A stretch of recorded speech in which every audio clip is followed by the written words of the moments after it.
Bismillahirrahmanirrahim. Assalamualaikum warahmatullahi wabarakatuh. Innal hamdalillah nahmaduhu wa nasta'inuhu wa nastaghfiruh wa na'udzu billahi min shururi anfusina wa min sayyiati a'malina.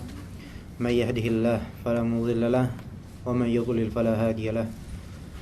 Asyhadu an la ilaha illallah wahdahu la syarika lahu wa asyhadu anna Muhammadan 'abduhu wa rasuluhu la nabiyya ba'da.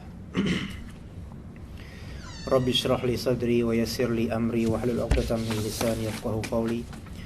Allahumma 'allimna ma yanfa'una min 'ulumil fiqh wanfa'na bima 'allamtana. Allahumma arzuqna al-ikhlas wat tawfiq was sadad fi aqwalina wa fi a'malina.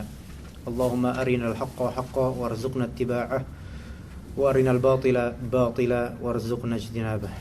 Rabbi yassir wa a'in. Bismillahirrahmanirrahim. Kita lanjutkan insyaallah kajian Bulughul Maram yang pada kali ini kita sampai di setahu ana ya di hadis 44 kita mulai pada pertemuan kali ini. Jadi kita telah menyelesaikan 1 sampai hadis 43 alhamdulillah secara runut. Sekarang kita sampai atau kita mulai 44 sampai 51. Asalnya hadis 50 dan 51 itu sama dengan hadis 49. Kita baca dulu. Wa an Aisyah radhiyallahu anha qalat kana an-nabiy sallallahu alaihi wasallam yu'jibuhu at-tayammunu fi tana'ulihi wa tarajjulihi wa tuhurihi wa fi sya'nihi kullih. Muttafaqun alaih. Dari Aisyah radhiyallahu anha, beliau berkata, kana an-nabiy sallallahu alaihi wasallam, dulu Nabi sallallahu alaihi wasallam yu'jibuhu, membuat dia tuh suka, membuat dia tuh takjub. Apa yang membuat dia suka? At-tayammun. At-tayammun artinya adalah mendahulukan bagian kanan dan mengakhirkan yang kiri. Itu untuk hal yang sifatnya berpasangan atau dua sisi, kanan dan kiri, maka didahulukan kanan. Ya. Yang Nabi suka itu adalah mendahulukan yang kanan. Fi tana'ulihi, dalam tana'ul pakai sendal. Pakai sendal dimulai dari kanan. Wa tarajjulihi, tarajjul maknanya nyisir rambut. Ya. Berarti hal seperti ini sunnah enggak? Sunnah termasuk. Tana'ul, kalau kita pakai sendal atau sepatu mulai dengan kanan, kalau antum niatin sunnah ya dapat pahala. Tapi kalau sekadar tradisi, ya ajaran orang tua aja gitu, atau melihat orang, nggak ada niatan ibadah, maka bukan ibadah dia, nggak ada nilai pahalanya, gitu. Bayangkan cuman pakai sendal aja dapat pahala tuh, pakai sendal, mulai dari kanan. Ya. Kemudian nyisir, ya nyisir, ya biasanya kalau kita nyisir di depan cermin, itu bisa nyisir itu bercermin itu. Imbalan dari Allah itu bisa berupa perbaikan akhlak.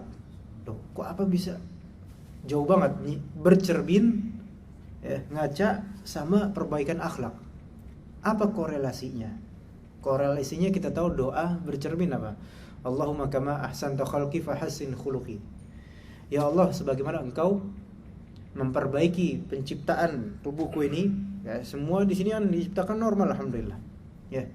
Alhamdulillah. Allahumma kama ahsanta khalqi, sebagaimana Engkau memperbagus penciptaan darimu terhadapku manusia ini. Fahassin khuluqi, maka mohon ya Allah perbaikilah akhlak saya. Bisa aja orang itu berilmu ya tapi akhlaknya enggak benar. Kenapa? Mungkin karena dia bercermin enggak doa ini. Biasa aja orang cakep, ganteng, cantik tapi akhlaknya buruk. Ada enggak orang kayak gitu? Ayo banyak, ya. Ya ada orang wajahnya ya dibilang berwajah udah syukur-syukur gitu kan, atau ya pokoknya gitulah wajahnya. Tetapi disukai sama orang, akhlaknya baik soalnya. Mungkin aja karena dia kalau ngaca baca doa. Ya. Nah terus itu gimana kalau misalnya di kamar mandi itu? Boleh nggak kita ngaca doa itu? Itu terpisah nggak dengan kamar mandi itu? ini kan ada kaca nih, kita yang di situ tuh ada kaca lebar gitu. Itu masuk ke kamar mandi gak tuh? Masuk. Kalau misal kayak gitu gimana? Baca doa nggak?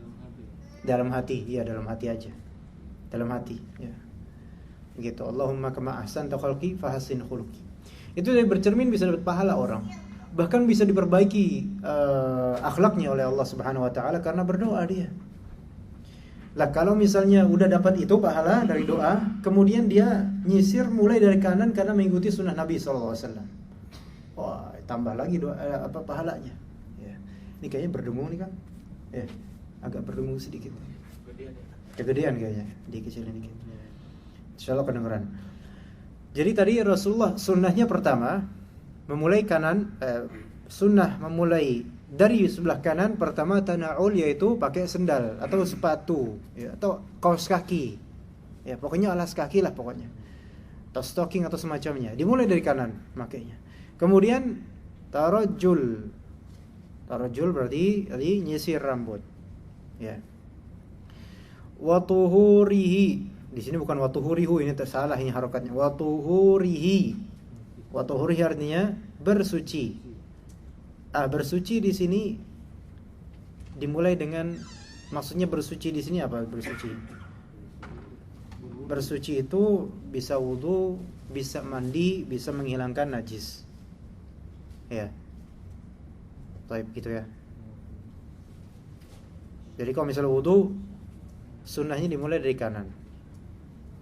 Sunnah atau wajib dimulai dari kanan wudu itu? Wajib atau sunnah? Wajib. Sunnah. Berarti kalau misalnya antum mulai dari kiri, sah nggak wudunya? Tapi berdosa atau enggak?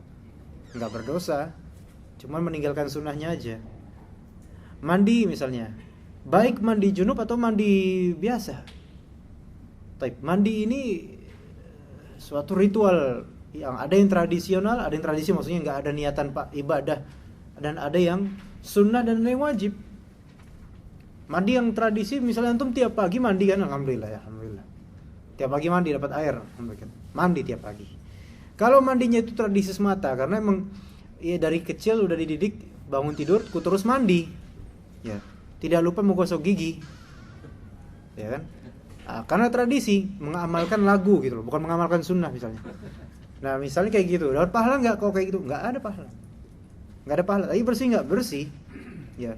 Kalau misalnya antum mandi dengan niatan untuk membersihkan diri supaya ini adalah bentuk ibadah karena Allah Subhanahu wa taala mencintai keindahan, mencintai kebersihan, maka ini bisa menjadi berpahala, sunnah. Ada juga mandi wajib dan itu antum tahulah. Nah, semua tata cara mandi itu disunnahkan dimulai dari bagian kanan. Loh gimana prakteknya? Ya coba antum wudu dulu misalnya sebelum mandinya. Kemudian coba kalau misal bisa bagian kanan dulu yang disiram. Kemudian baru kiri, kemudian baru semuanya. Enggak apa-apa kayak gitu dengan niatan memulai dengan bagian kanan. Enggak apa-apa, kan enggak ada yang lihat. Kok antum aneh sih mandinya kok kanan dulu? Loh, situ kan ngapain ngelihat saya gitu kan? Enggak ada yang lihat. Kanan dulu aja udah. Ya, jadi tadi udah 3 hal yang disunahkan mulai dari kanan apa? Pertama, pakai sendal atau pakai alas kaki. Kedua, menyisir rambut. Ketiga, bersuci, baik itu mandi, baik itu wudu atau menghilangkan najis, ya. Misalnya kalau ada najis di kaki sebelah kiri misal, kan nggak harus berwudu kalau kena najis itu, tapi dihilangkan najisnya, dicuci kakinya. Baik, misal dia jalan nyeker ya, ke masjid nyeker, kan nggak apa-apa ke masjid nyeker, tapi nanti DKM yang bermasalah, kok ini kamu nyeker kenapa? Jalan, kemudian nginjek kotoran yang meluber gitu di jalan. Dia nggak ngeh, jalan tuh sambil khusyuk banget gitu, ya. Nah kemudian kena itu dua-duanya. Nah taib.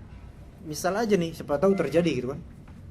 Nah kemudian atau bukan nyeker pakai sendal jepit lah, nggak apa-apa lah. Kalau nyeker kurang rasional kalau sekarang, pakai sendal jepit, jalan nunduk banyak masalah nih, ya. Nggak ngeliat ke depan, kalau depan itu ada luberan kotoran, genangan kotoran gitu. Kotoran yang najis maksudnya. Ya. Nah kemudian keinjek itu, wah keinjek, wah masalah ini, mau ke masjid pula nih. Taib. Pas sudah sampai di masjid, kan tempat wudhu gitu, antum wajib berwudhu nggak? Pertanyaan pertama dulu nih, antum harus berwudhu atau enggak?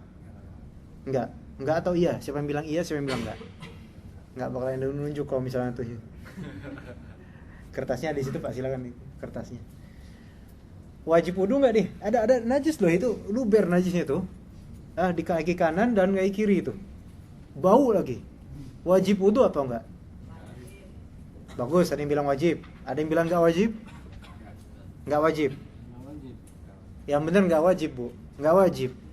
Jadi kalau kita kena najis, yang dibersihin tuh najisnya. Ya, kalau kena najis ya, bukan kalau mengeluarkan najis. Nah, kalau mengeluarkan najis wudu, ya bersihin juga sebelumnya bagian najisnya. Nah, jadi ritualnya apa? Bersihkan itu kaki. Nah, cucinya bagaimana dulu yang pertama? Kanan dulu, baru kemudian kiri. Gitu ya. Begitu. Ya, jadi ingat kalau misalnya kita kena najis, itu enggak membatalkan wudu. Ya. Statusnya itu masih suci. Maksudnya tubuhnya, tapi karena ada najis harus dihilangkan najisnya. Ya, kecuali kalau antum sampai berendam di kolam najis, nah itu baru beda lagi, itu mandi itu harusnya. Ini mandi nanti mainnya. Tapi enggak batal wudunya. Tapi udah 3 itu. Nah, yang keempat kata Nabi, wa fi sya'nihi kullihi, dan dalam urusannya semuanya. Jadi dalam urusan semua Nabi SAW, urusan semuanya dimulai dengan kanan. Dimulai dengan kanan. Ya, semua pekerjaan Nabi dimulai dengan bagian kanan. Nah, baik. Kecuali beberapa hal. Ya. Kecuali beberapa hal. Seperti misalnya membersihkan kotoran yang bukan di tubuh, atau di tubuh juga, misalnya kayak pipis, buang air besar gitu kan, dibersihkannya pakai tangan kiri. Ya. Atau kalau misalnya ada najis di depan rumah, ya, harus dipegang pakai tangan kiri. Enggak harus dipegang, maksudnya pakai lap atau pakai apa gitu kan, pakai tangan kiri, buang gitu kan. Gitu. Kotoran-kotoran yang ada belatungnya gitu, pakai tangan kiri, buang. Disunahkan seperti itu. Sebaliknya itu, untuk membersihkan yang seperti itu dengan tangan kiri, ya. Bahkan dikatakan oleh para ulama, disunahkan mendahulukan bagian kanan kepala saat bukan hanya menyisir, ternyata bukan hanya menyisir rambut, tetapi juga ketika membasuh rambut. Kalau misalnya antum mandi, mulai dari kanan nggak apa-apa, bagus. Bahkan mencukur rambut juga disunahkan dengan kanan duluan. Ya, iya. Tapi susah kalau misalnya kita ngatur pencukur. Pak, kanan duluan ya Pak. Maksud lo gitu kan? Ada apa nih kanan duluan nih? Jangan-jangan ritual tertentu gitu kan kalau kanan duluan. Tapi pencukur nggak tahu. Jadi udah serahkan aja pada pencukur ya. Biar dia yang berijtihad ya. Kita ikutan aja. Oke. Ini hadis ini ada isyarat dari Rasulullah, dari Aisyah radhiyallahu anha. Seorang muslim layak untuk menjadikan tradisi kebiasaannya itu sebagai ibadah. Maksudnya sesuatu yang boleh dalam hidupnya, kebiasaan hari-hari sebagai ibadah. Atau mandi itu tadinya mubah, kecuali kalau junub. Maka mubah ini bisa menjadi ibadah. Bisa. Pakai sendal mubah, pakai sepatu mubah, pakai kaos kaki mubah, boleh. Jadikan itu ibadah dengan memakai dengan kanan duluan. Subhanallah, itu berarti benar pahala. Itulah Islam tuh lengkapnya. Kita tuh setiap detik itu bisa beribadah, bahkan bisa merangkap beragam ibadah dalam satu momentum. Untuk misalnya dengar Al-Quran, ya, di bulan Ramadan kan, misalnya lagi cinta-cintanya sama Al-Quran tuh, dengerin Al-Quran sambil zikir astagfirullah, astagfirullah, astagfirullah, denger ayat azab, astagfirullah, astagfirullah. Ini dapat pahala, ini dapat pahala, hati juga dapat pahala. Bahkan biarpun antum nggak ngerti tuh ayat apaan ya nih, ngomongin apaan ya? Istighfar aja lah, astagfirullah. Saya banyak dosa nih, saking bodohnya saya nggak tahu ayat ini apa. Astagfirullah. Dapat pahala itu, merangkap beragam pahala dalam satu momentum. Bisa itu. Ya. Baik, sebagaimana bisa juga merangkap beragam dosa dalam satu momentum, bisa juga. Kemudian itu 4 ya. Kholas, berarti kita udah tahu kesimpulannya bahwasanya asalnya Rasulullah menyukai mendahulukan segala hal dengan bagian kanan kecuali dalam hal yang kotor, ya. Mengambil kotoran dan semacamnya. Hadis ke-45. Wa an Abi Hurairah radhiyallahu anhu qala Rasulullah sallallahu alaihi wasallam. Hadis Abu Hurairah, Rasulullah bersabda, "Idza tawadda'tum fabda'u bimayaminikum." Idza tawadda'tum fabda'u bimayaminikum. Jika kalian berwudu, maka ibda'u. Apa arti ibda'? Kok setelahnya bukan? Ibda'u. Tahu bada'a yabda'u? Bidayah. Tahu ibtidaiyah, Pak? Kalau itu tahu itu, sekolahan. Tapi sekolahan apa ibtidaiyah itu? Kan sekolahan yang namanya sekolahan madrasahnya. Ibtidaiyahnya itu apa? Menengah. Dasar. Iya, berarti kalau dahulu. Wah, ikhtilaf nih.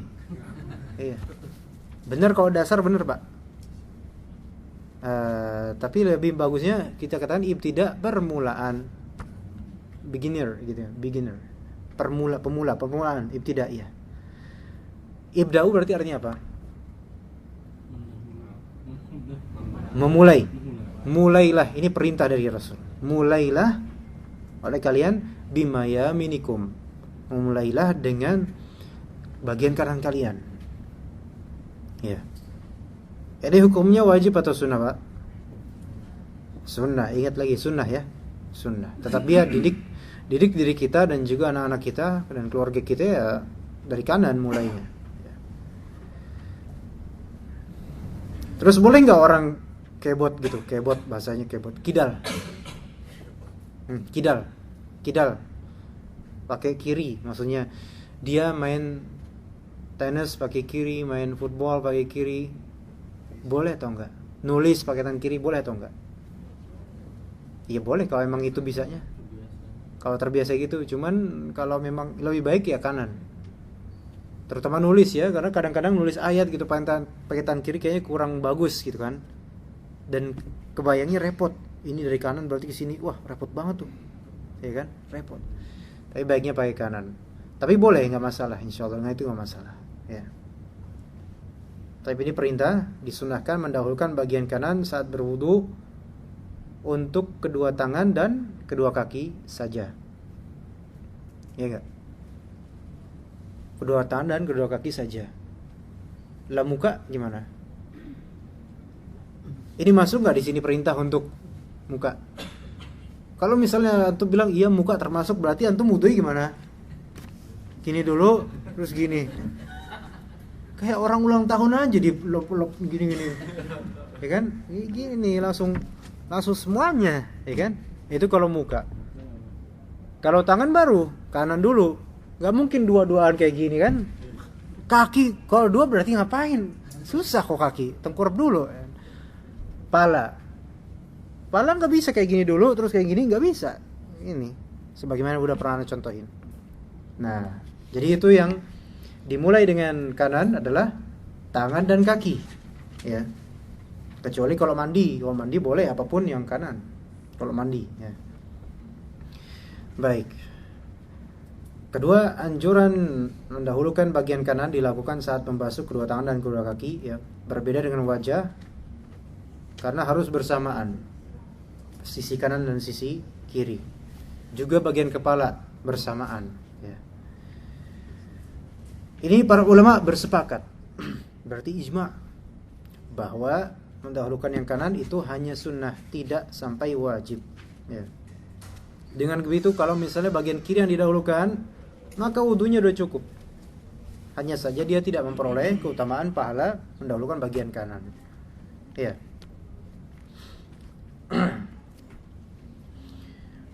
Tapi ada juga yang memulai memakai dengan kanan menjadi wajib, semisal makan dan minum. Ya itu haram kalau misalnya pakai tangan kiri. Bahkan ada seorang di zaman Rasulullah yang ngeyel, dia disuruh kanan tetap kiri, nggak bisa ya Rasulullah, ngeyel, ngesok. Ya akhirnya didoakan keburukan jadinya. Jadi wajib kalau misalnya kanan. Kenapa? Karena syaitan itu yakul dengan tangan kiri.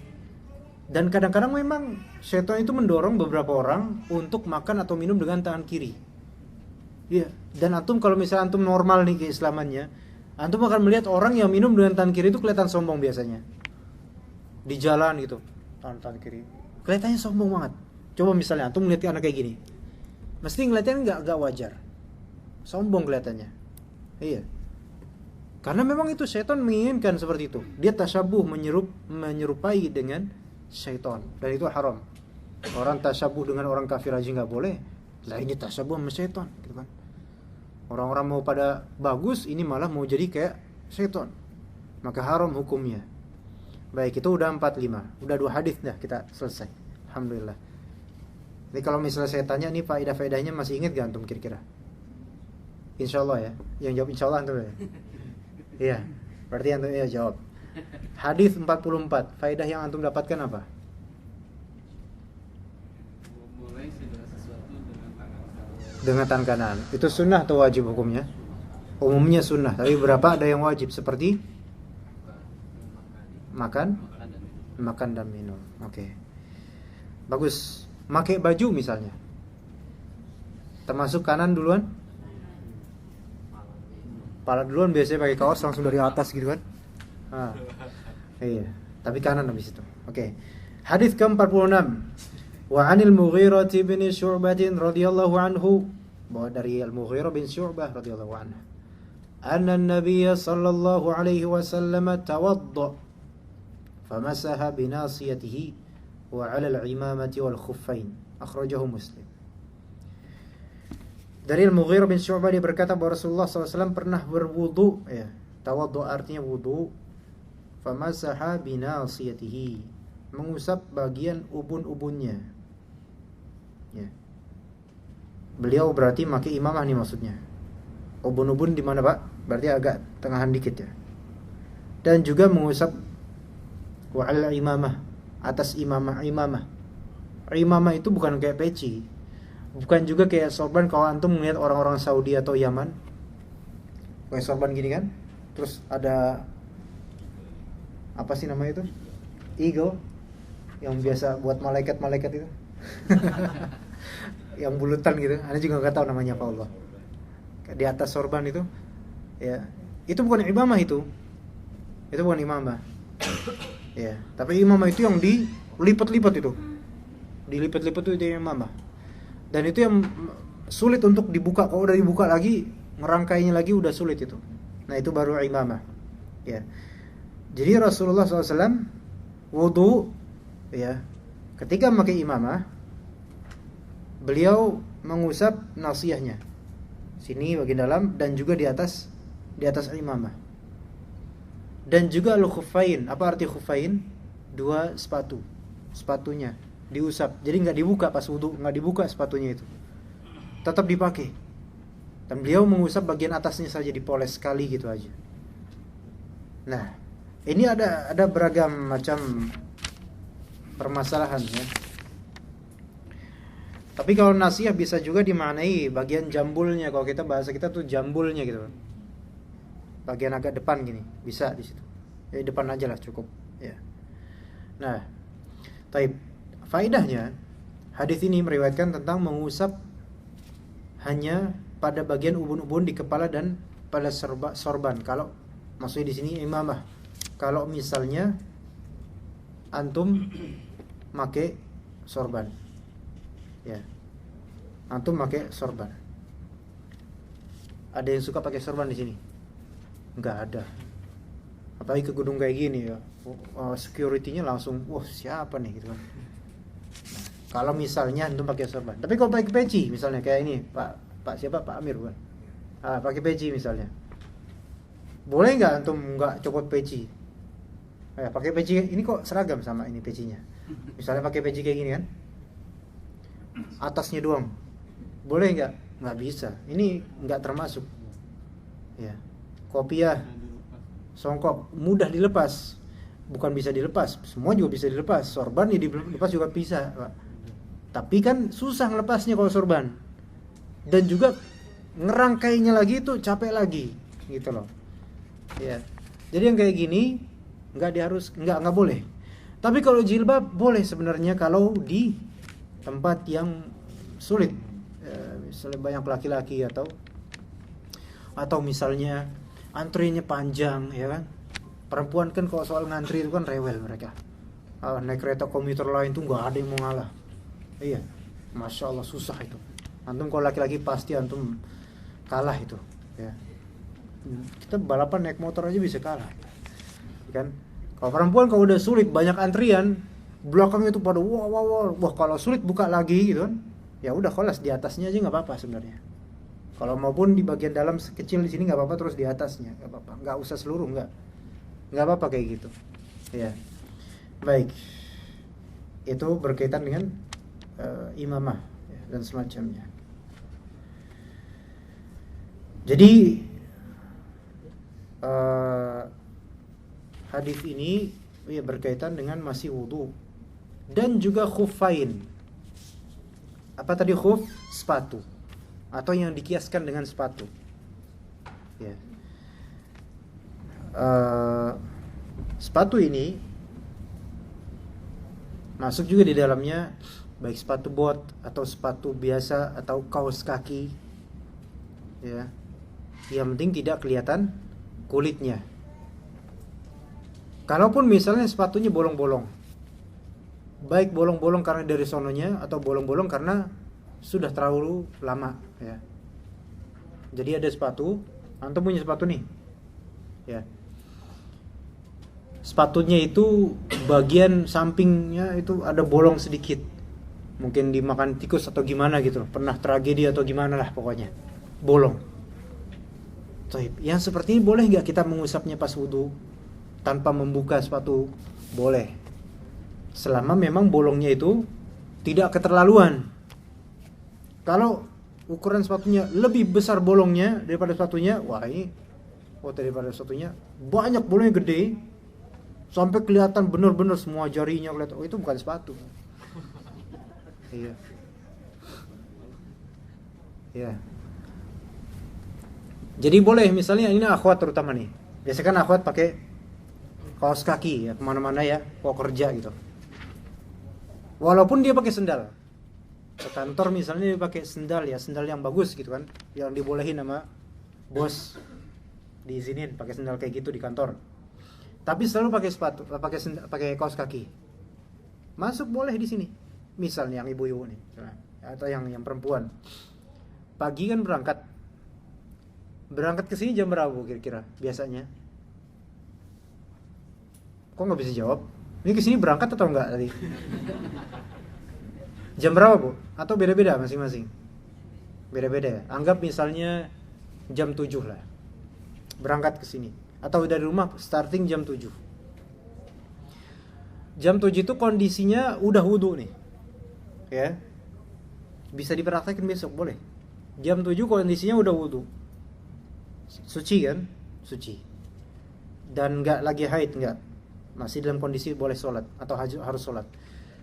Jam 7 make kaos kaki sebelum berangkat. Terus pakai sendal. Bukan pakai sepatu, pakai sendal. Terus naik motor atau naik busway atau semuanya lah pakai. Pokoknya ke sini. Zuhur tadi. Dia boleh enggak tidak melepas kaos kakinya? Pertanyaannya, boleh nggak? Jam 11, misalnya ibu-ibu ini siapa namanya kira-kira yang di sini yang ngetren? Agus. Bu Agus, mana ada Bu Agus? Ada Bu Agus ada. Jangan orangnya yang di rumah, kesian nanti dia kegigit lidahnya kayak orang gibahin saya nanti. Enggak, itu khurafat itu. Gimana Bu siapa lah gitu? Bu Sulis ya. Anak nggak tahu Bu Sulis yang mana. Pokoknya Bu Sulis ada orang di sini. Ada. Iya. Bu Sulis misalnya. Jam 7 berangkat. Udah wudu nih. suci ya, dan dalam masa boleh sholat. Berangkat, Bu Sulis biasanya naik motor atau naik apa? Saya nggak tahu. Oh nggak tahu ya, nggak perhatiin ya. Ya udahlah, anggap naik motor lah ya. Naik motor kemari. Dia udah wudhu sebelum berangkat, pakai kaos kaki, diniatkan mau ya buat nanti pas zuhur dia nggak perlu buka kaos kaki lagi. Pakai sendal kemarinya. Nah, jam 11 batal wudhunya. Buang air kecil di kamar mandi.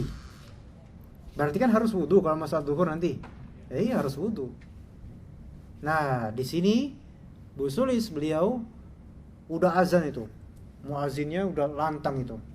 Sampai kedengeran di mana-mana kan. Naik, terus wudhu. Nah, pas wudhu itu Bu Sulis masih mengenakan kaos kaki ini. Kemudian ada ibu-ibu lainnya pada ngeliatin.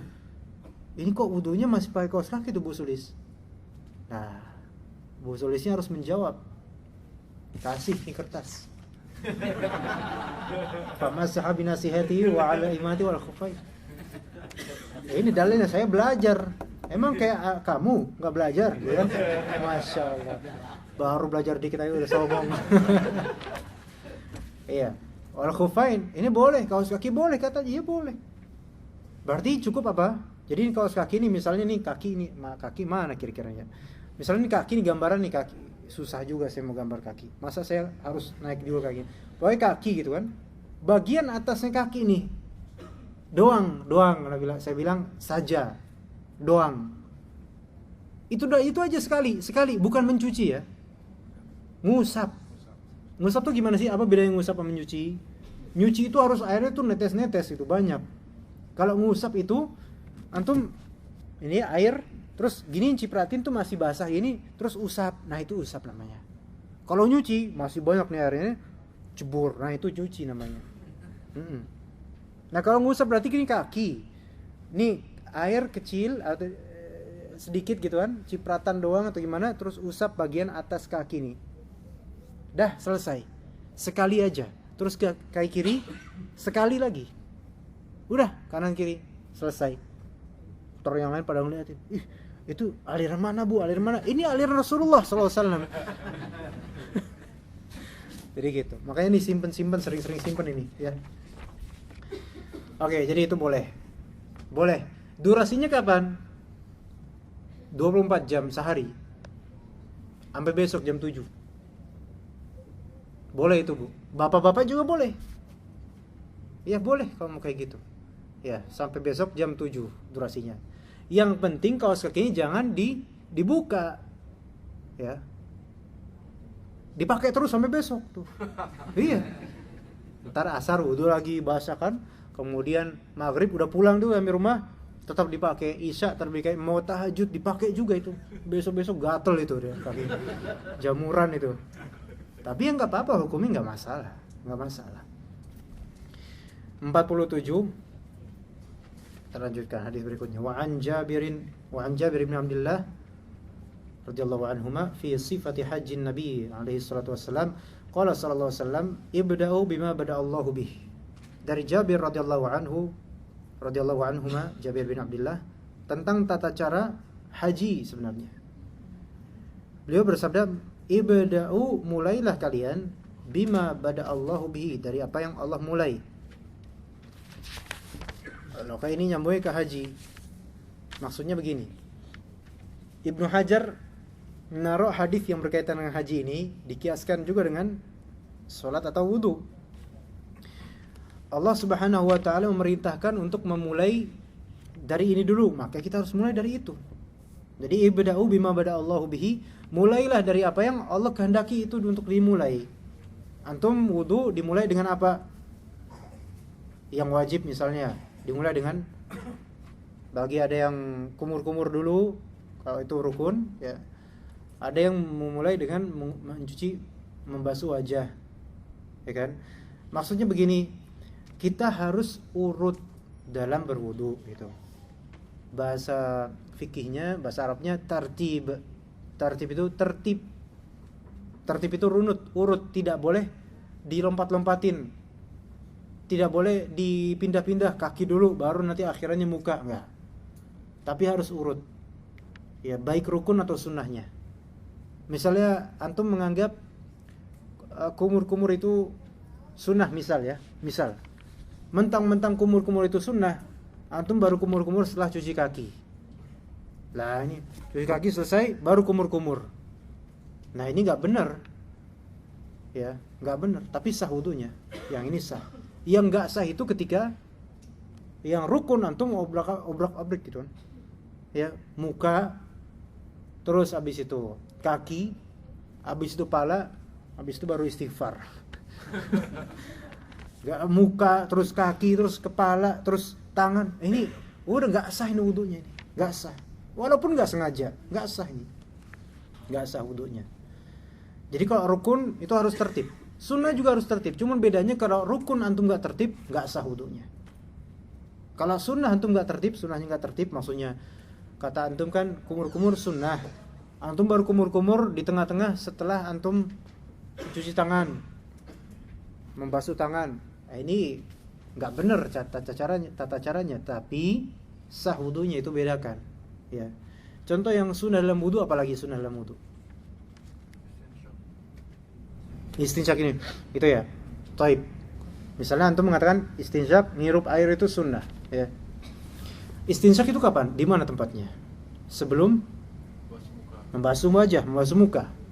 Kalau antum tempatkan istinsyak itu setelah cuci kaki, benar nggak tuh? Salah. Tapi sah nggak wudunya? Sah wudunya. Kenapa? Karena antum nggak tertibnya di sunnah. Tapi misalnya antum kaki itu kan terlalu terakhir kaki itu. Kaki itu antum dahulukan niat bismillahirrahmanirrahim.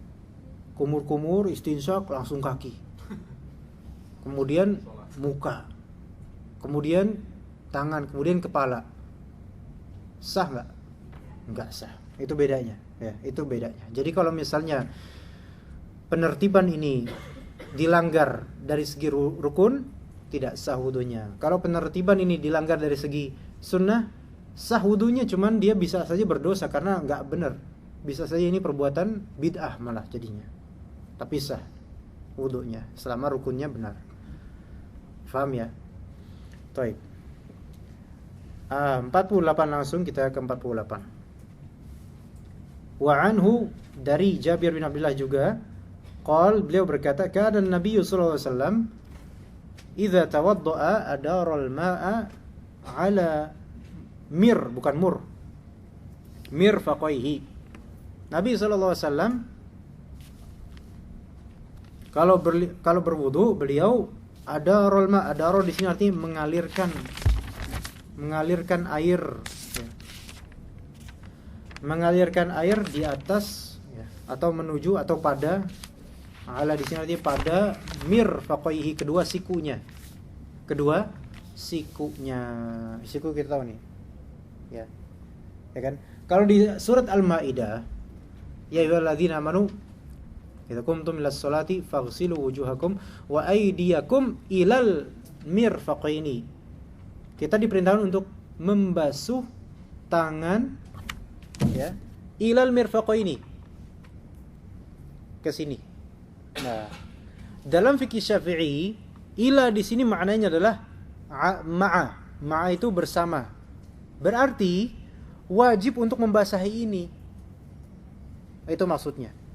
Rasulullah dulu berwudu, walaupun ini hadis dengan sanad yang dhaif, tapi memang benar maknanya.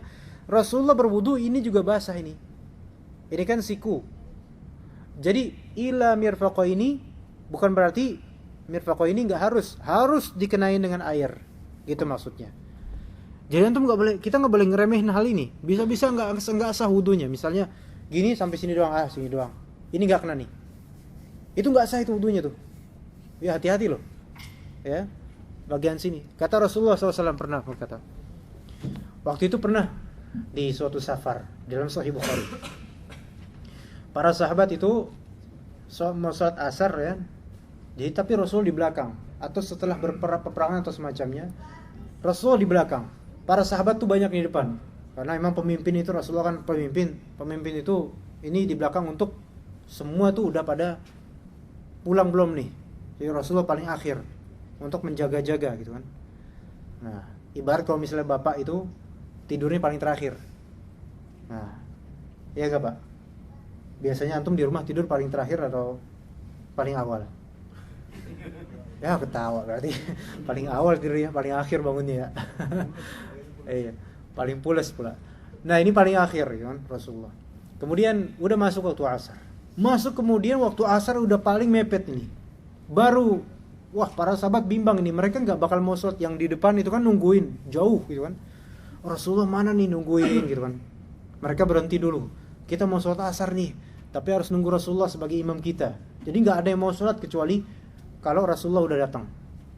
Akhirnya, oke, mereka diam gitu kan. Nah, tibanya udah agak sorean, mepet gitu, baru hadir Rasulullah SAW datang. Wah, langsung pada kesenangan kan, ayo sholat asar, baru mau sholat asar. Akhirnya pada berwudu. Nah, karena wudu mereka tuh tergesa-gesa dan juga kan ngantri banyak orang, banyak sahabat. Maka habis itu Rasulullah melihat di antara ketergesaan mereka akibatnya adalah di antara tumit-tumit mereka masih ada yang kering. Ah, di situ makanya Rasulullah berkata dengan keras, "Wailul lil aqabi minan nar. Wailul lil aqabi minan nar. Wailul lil aqabi minan nar." Apa artinya? Neraka, ya, ancaman buruk gitu loh. Untuk tumit-tumit ini atau bagian sekitar belakang kaki ini dapat neraka nanti. Maksudnya apa? Bagian ini yang diremehkan ini, saking tergesa-gesanya wudu, akhirnya nggak kearsir dia. Nah di sini tetap kering. Rasulullah melihat itu langsung ditegur semuanya. Ya, ditegur. Hanya karena sisa kecil itu yang nggak kena air saja, neraka mainnya. Kok bisa? Karena habis itu sholatnya nggak sah, sama dengan tidak sholat. Makanya masalah wudu ini perhatian, harus diperhatikan. Orang gara-gara salah wudu aja nggak sah wudunya, nggak sah sholatnya. Jadi dia bukan hanya nggak dapat pahala sholat, bukan hanya dia belum menunaikan kewajiban, dia dosa besar sekali dosanya. Ya, juga dalam hadis lain, Nabi SAW bersama beberapa sahabat pernah melewati 2 kuburan. Ya, pada tahu kan? Kata Nabi SAW, ini sahih Bukhari dan sahih Muslim, innahuma la yu'adzaban wa ma yu'adzabani fi kabir. Kata Nabi SAW, keduanya ini sedang diadab. Ya, orang penghuni kubur ini dan penghuni kubur ini. Ini itu hanya Rasulullah yang tahu ketika itu. Orang kayak kita nggak bakal tahu ini dia diadab atau lagi dapat kenikmatan, kita nggak tahu, nggak dikasih tahu oleh Allah. Innahuma la yu'adzaban. Mereka berdua ini sedang diadab. Wa ma yu'adzabani fi kabir, dan keduanya ini tidaklah diadab di hal yang dianggap besar. Maksudnya dianggap remeh sama banyak orang. Yang pertama, dia diadab karena mengadu domba. Ya. Yang pertama dia diadab karena mengadu domba. Terutama perempuan ya. Adu domba ini nggak bakal terjadi kecuali setelah banyaknya ghibah. Iya. Ghibah itu step pertama dulu. Nanti tingkatan berikutnya baru adu domba. Ya. Kemudian yang kedua, ini itu la yastatiru min baulihi, tidak menghindari air kencingnya. Jadi ibarat kalau misalnya ada di antara kita ya kencing baik di terminal atau di mana, di kamar mandi umum gitu kan, sambil diri misalnya, atau sambil gimana diri atau duduk pun, kemudian cipratan kecilnya itu kena di celana, nggak dia perhatiin. Nah itu azab kubur, itu bisa azab kubur nantinya itu. Nauzubillah, serem. Gara-gara apa? Ngeremehin masalah najis. Tuh bayangkan tuh, masalah wudu diremehin karena nggak sah sholatnya nantinya. Makanya pelajaran kayak gini bukan berarti antum kita belajar di sini wudu dan semacam, alah belajar wudu, aneh mah udah waktu kecil dulu sama orang tua. Nggak bisa kayak gitu. Kita belum tentu juga benar nih wudunya nih. Bahkan orang-orang tua pun juga nggak semuanya benar wudunya. Mungkin ada yang ikut tradisi, ya kan? Ikut-ikutan aja. Jadi alhamdulillah kalau Allah beri kenikmatan belajar fikih seperti ini, ya. Tadi sampai mana sebenarnya saya ini? 48 udah ya? Iya. Wah, 49 kayaknya agak panjang ini. Silakan ini yang mau bertanya dipersilakan aja kalau gitu. Takutnya ini 49 ini ada permasalahan khilafiyah di antara ulama nantinya. Bisa sampai 48 aja kan? Bisa. Silakan ada yang mau bertanya ya, silakan Bu. Ibu itu dulu kemudian nanti Ibu ini. Ya, silakan.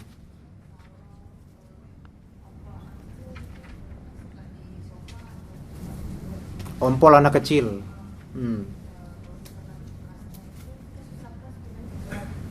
Iya, mengangkat kasur berat.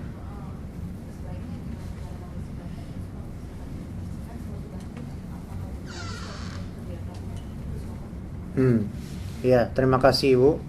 Ini Ibu Sulis namanya? Bukan. Saya dari tadi hunting Ibu Sulis. Ya, misalnya Ibu nih ya punya anak, alhamdulillah. Anak kecilnya seberapa umur, Bu? Itu berapa usia? Ya 2 tahun ya. Baik. Laki atau perempuan itu? Soalnya saya nggak perempuan ya. Dia jadi adinu yusrun, Bu. Agama itu mudah insyaallah. Ya. Kalau misalnya dia ngompol, jangankan dia, suami ibu pun yang ngompol misalnya, kan sama aja najis juga, sebenarnya sama. Nggak ada bedanya cuman pelakunya aja, tapi hasilnya sama, kencing juga kan. Nah, sama-sama najis. Baik anak kecil atau anak gede, ngompol. Gimana tuh? Nah, di sini lihat kemampuan kita. Kalau memang sulit untuk menjemur itu, ya, maka cuci bagian ompolannya itu. Cuci. Enggak harus. Air aja. Cuci ya. Bukan cuman dicipratin. Berarti ini ada gayung nih. Ya kan? Atau menimpa air aqua. Ya, atau pakai gayung lebih enak. Bulat gini. Misalnya seberapa besar? Ya, segini genangannya. Genangan besar banget kok genangan apa? Buletan lah gitulah ya. Pulaunya gitu kan. Nah, antum ibu coverin semua itu, arsir semuanya tuh. Cipratin bukan cipratin gini tapi hujani apa ya. Semuanya kena tuh harus. Ya. Semuanya kena. Sampai mungkin kalau bisa hilang baunya itu yang terbaik. Nah, enggak apa-apa basah. Ya. Kalau memang enggak bisa dijemur. Karena kalau dijemur doang kayaknya kurang deh, Bu. Tapi bisa. Kalau dijemur doang, jemur 2 hari. Habis itu hari ketiga dicium, alhamdulillah udah nggak ada lagi baunya. Ya udah selesai itu. Kan hilang, nggak ada itu najis secara. Jadi kalau misalnya masih ada baunya, masih najis secara hukum. Iya. Kalau baunya masih ada, jadi ini ada najis 2 macam, najis hukmi dan najis aini. Najis aini dan najis hukmi. Najis aini itu materi najisnya itu masih kelihatan oleh mata. Ini dia marah, lagi diomongin ompolnya. Marah dia. Padahal kita bicarain hukum, bukan bicarain ompolnya. Ntar bapaknya datang pula lagi. Ngapain kamu ompol? Nah, tadi saya mana? Najis aini. Najis aini itu benda materi najisnya tuh. Misalnya antum pipis, itu najis nggak? Najis aini. Kalau ada najis aini berarti hukumnya najis, udah pasti itu. Tapi kadang ada najis yang secara hukum saja, bendanya nggak kelihatan. Ya, misal kencing, ya, di kain atau orang ngompol gitu. Terus nggak mau dicuci bekas ngompolannya dijemur aja, dengan ada sisa itu di bagian itunya, ya kan? Dijemur sampai kering. Sorenya udah kering, tapi baunya sih, baunya bau pesing. Nah, ini najis gak dia? Najis. Ini najis apa namanya? Najis hukmi. Hukumnya najis walaupun bendanya udah nggak ada, nggak kelihatan bendanya. Gitu kan? Iya. Contoh lain misalnya, sebagaimana sering Anda contohkan, di depan rumah ada tai kucing misalnya. Itu kan sering banget tuh Anda contohin. Di depan rumah ada kotoran kucing. Baunya luar biasa, ya kan? Antum mungkin siram, antum halau, antum pokoknya udah pergi dia kotoran kucing itu. Tapi baunya itu masih di ubin tuh. Antum cium dikit-dikit deketin, masih bau nih ubin nih. Masih najis enggak berarti? Masih najis. Itu namanya najis apa kok enggak ada bendanya? Hukmi, sampai hilang itu baunya. Gitu, Bu. Nah, nanti kalau misalnya di kasur ya, kalau spraynya ya cabut aja gitu kan. Nah, kasur kan susah diangkat, susah ya. Nah, kalau dia masih ada baunya, tambahin lagi air sampai hilang. Atau diemin dulu, ntar kalau udah kering masih bau nggak? Kalau masih bau berarti masih ada najis hukminya. Iya, sampai hilang. Nah, tapi kalau misalnya udah diituin terus udah nggak bau, udah, ibu boleh duduk situ, langsung dudukin aja bu, ya, nggak apa-apa. Itu jawaban saya. Alhamdulillah udah itu. Ada pertanyaan lain nggak tadi? Nggak ada kan? Itu aja ya bu ya.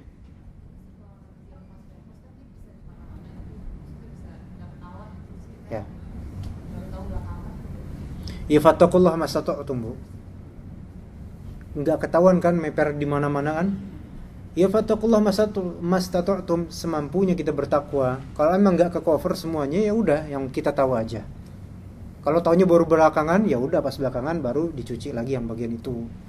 Ya gitu. Jadi ya Allah Maha tahu lah kemampuan kita semua. Ibu silakan bu ya.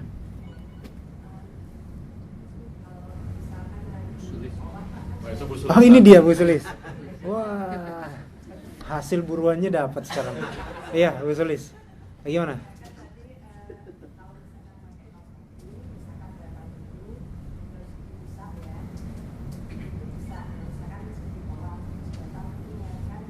Tawaf. Oh iya oke.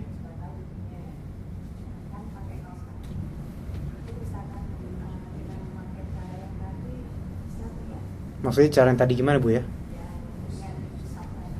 Ya bisa banget lah bu, bisa banget. Bahkan itu malah lebih darurat lagi karena sulit untuk kemana-mana lagi. Iya bisa. Baik tawaf, baik safar, baik mukim. Kalau mukim durasinya 1 hari, 24 jam. Durasi pakai itunya. Kalau dia lagi safar 3 hari. Yang penting nggak dicopot, nggak dilepas. Begitu boleh, bisa. Nah. Ya yang lain silakan yang bertanya, tafadhol. Ikhwan atau akhwat? Ya. Ya Pak.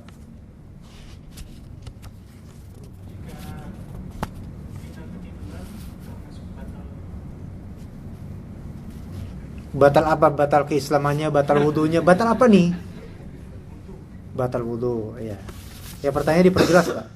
Takutnya saya salah jawab.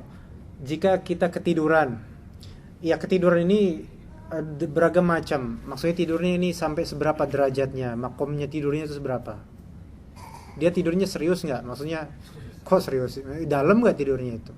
Karena tidur itu sebenarnya udah berapa kali ya Anda tuturkan di sini. Tidur itu ada yang beneran tidur, ada yang semi tidur, dan ada yang pura-pura tidur. Nah, yang tidur beneran, yang dimaksud tidur beneran itu sampai kehilangan kesadaran, panca inderanya udah nggak berfungsi normal gitu. Misalnya, biasanya antum bapak ini kalau khutbah Jumat tidur nggak pak? Bilang aja enggak biar nggak ketahuan. Enggak ya, alhamdulillah. Misal aja nih, kalau bapak tidur pas khutbah Jumat, tapi masih dengar khotibnya. Masih dengar khutbahnya gitu loh. Ya. Masih dengar sana sini ada anak kecil bercanda, dengar. Ini belum disebut tidur setengah tidur. Enggak batal. Ya, enggak batal. Tapi kalau misalnya tidurnya itu ada indikasi antum udah beneran tidur, maka batal. Alhamdulillah. Contoh beneran tidur indikasinya apa? Ya kan kita tahu masing-masing. Ngigo misalnya, itu udah beneran tidur itu.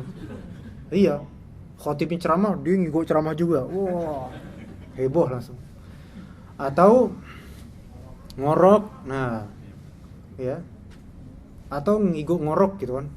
Atau apalagi sampai nggak sadar tidur beneran ngeces, gitu kan, turun semua chestnya, ya.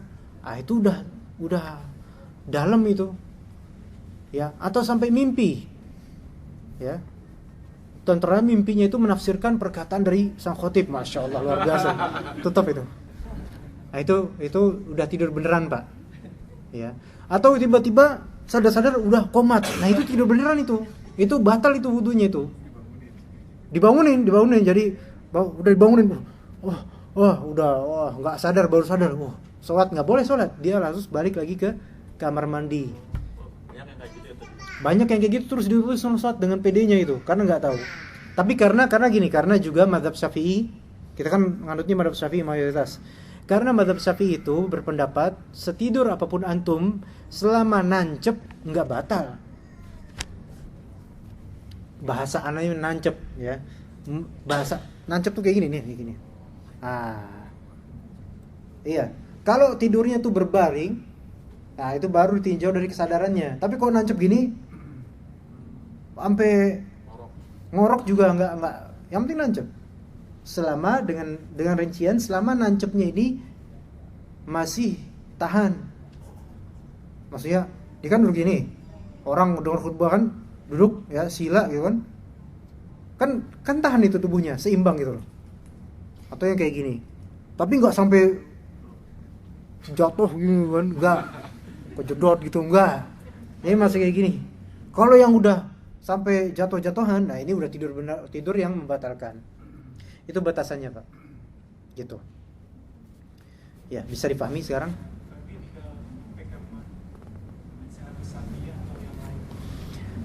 Yang sahih insyaallah adalah yang pertama tadi, Pak.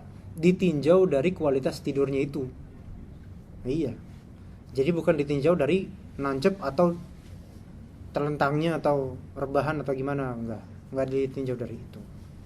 Wallahu a'lam. Gitu ya, Pak ya. Silakan, ada lagi yang lain? Tafadhol, yang akhwat atau ikhwan. Kehabisan pertanyaan. Ustaz, kalau pas lagi Ramadan tuh habis kumur-kumur kok rasa ada yang tenggorokan tuh gimana? Kayak ser gitu, dingin gitu. Kalau nggak sengaja nggak apa-apa insyaallah. Saya habis kumur kan kadang-kadang Enggak, kalau nggak sengaja nggak apa-apa. Kata Nabi SAW, baligh fil madmadu wal istinsyaq. Baligh fil istinsyaq terutama berhiperbola dalam minum kecuali ketika bulan puasa, ketika puasa. Kalau antum ternyata kumur-kumurnya itu keterlaluan, ya emang nggak ada niatan untuk ini, nggak ada niatan untuk itu, tapi keterlaluan sengaja tuh banyak kan, masuk dikit, waduh, itu bisa batal itu. Kenapa? Karena antum gara-gara sebab itulah, tahu itu bakal berpotensi ketelan, malah antum lakukan itu. Tapi kalau misalnya di bulan Ramadan minimalis. Kalau udah minimalis ternyata ada air yang tetap ngotot dia mau masuk sini, nah itu berarti nggak masalah. Ya, waduh, dingin banget nih. Ya, alhamdulillah dapat rezeki gitu kan. Kalau kayak gitu nggak apa-apa. Kalau misalnya emang nggak ada tendensi dan nggak banyak air yang di kumur-kumurnya. Ya makanya diminimalisir kalau misalnya pas Ramadan kecil aja kumur-kumurnya. Ya, begitu. Ya Pak. Setelah berwudu itu batal nggak? Kaitannya dengan tawaf tuh kan, kalau di sana kan apa zaman dulu kan karena sepi, jadi nggak bersentuhan. Kalau sekarang kan udah pasti tuh. Ya. Jadi yang benar yang mana? Terus kemudian satu lagi. Bentar dulu, bentar saya lupa soalnya ini udah nanti habis ini. Yang pertama, soal pertama itu apakah bersentuhan dengan lawan jenis itu membatalkan wudu? Itu dalam mazhab Syafi'i ada dua pendapat. Ada pendapat yang mengatakan membatalkan kalau yang kesentuh adalah non mahram. Ya, ini semua saling non mahram satu sama lain kan? Ya, kesentuh sengaja atau tidak gitu. Itu satu pendapat. Ada pendapat kedua, semua perempuan mau mahram atau non mahram kalau kesentuh batal. Tapi yang sahih insyaallah adalah selama tidak ada syahwat maka nggak batal. Itu semua kalau nyentuhnya kulit dengan kulit Pak ya. Ya. Kalau nyentuhnya cuma nyentuh baju ya nggak batal. Ya, nggak batal. Gitu. Itu yang benar Pak. Ya kalau kulit sama kulit terus ada gelora. Nah, ini baru batal. Oh ya. Gitu Pak yang benar. Kira-kira terima sama jawaban saya nggak Pak? Ya alhamdulillah. Jadi kaitan dengan wudu yang harus jadi pelaksanaan seperti ini atau dari atas? Dua-duanya bisa. Cuma yang lebih tepat adalah dari ini. Itu yang lebih tepat. Gitu. Ya wallahu a'lam. Silakan, ada lagi? Iya, Bu. Wudu dilap kalau misalnya tidak ada hajat, hukumnya makruh dalam mazhab Syafi'i, dan itu benar. Ya. Hukumnya makruh dalam mazhab Syafi'i. Kalau misalnya karena misal kedinginan nih, langsung lap gitu kan, maka nggak masalah, mubah. Tapi kalau nggak ada hajat, nggak ada kebutuhan, nggak ada alasan, dilap aja, mungkin kebiasaan aja, itu makruh hukumnya, nggak baik gitu aja. Iya. Wallahu a'lam. Ada lagi? Ya, silakan. Ibu, ya silakan Bu.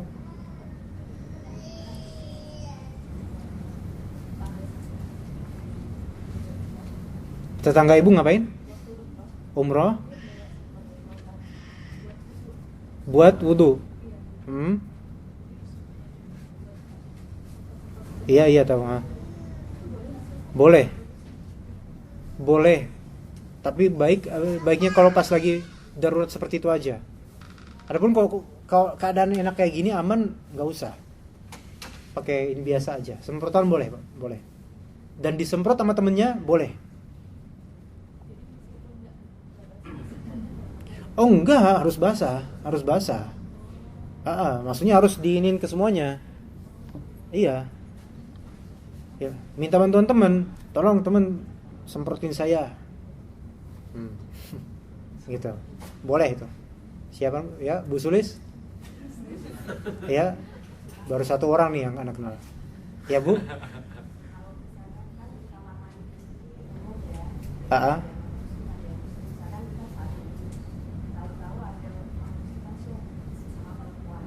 Ya.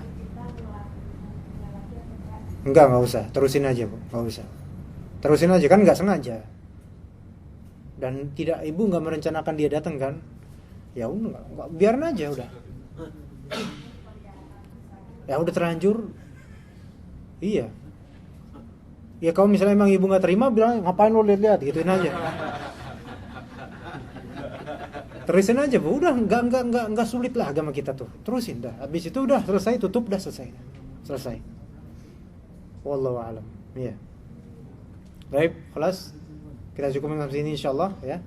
Jazakumullah khair atas kedatangan antum semua. Ya cukup sini kan? Cukup ya.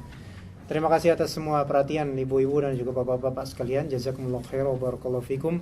Kita tutup dengan doa kafaratul majlis. Subhanakallahumma bihamdika asyhadu an la ilaha illa anta astaghfiruka wa atubu ilaik. Wassalamualaikum warahmatullahi wabarakatuh.